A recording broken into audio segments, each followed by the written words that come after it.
अस्सलामुअलैकुम सामीन। 10 रजबुल मुरज्जब की तारीख शुरू हो चुकी है। 1 फरवरी है।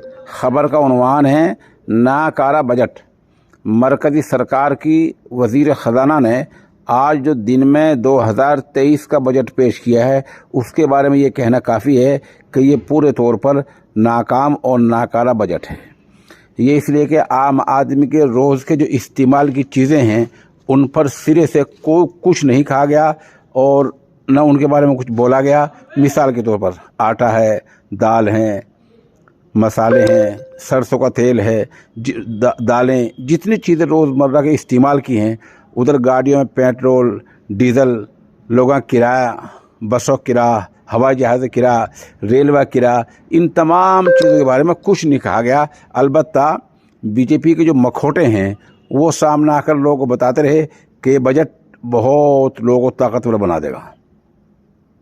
बीजेपी लीडरों ने सुबह से बयान देने शुरू कर रखे हैं। उधर जो मीडिया का तबका बीजेपी का ज़र ख़रीद है उसका सुबह से बार बार ये पूरे मज़ामीन इस बारे में छपे हैं और शेयर हो रहे हैं कि बजट देहात में तरक्की ला देगा। भाई क्या तरक्की लाएगा? बजट में क्या कहा गया वो आप सुनने की बातें हैं। क्या मोबाइल सस्ते हो जाएंगी? कैसे भाई?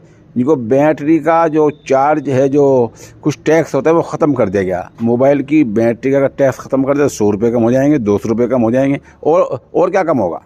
और क्या कहा कि 7 लाख रुपए का पे जिसकी आमदनी है साल में 7 लाख रुपए, वो टैक्स मुक्त कर देगा, टैक्स ख़त्म कर देगा। बेवकूफ़ों, लोगों को दाल रोटी कमाना मुश्किल हो रहा है, घर का कारोबार चलाना मुश्किल हो रहा है, पेट भरना मुश्किल हो रहा है। 7 लाख साल में कमा कितना आदमी रहे हैं? इसलिए सब बेवकूफ़ बातें हैं और बजट पूरी तरह नाकाम है। हाँ, जो दरमियानी तबका है उसके लिए ऐसी चीज़ें रखी गई हैं ताकि उसको गुमराह किया जा सके, क्योंकि 2024 का इलेक्शन है, उसके लिए भी इसलिए रख दिया गया।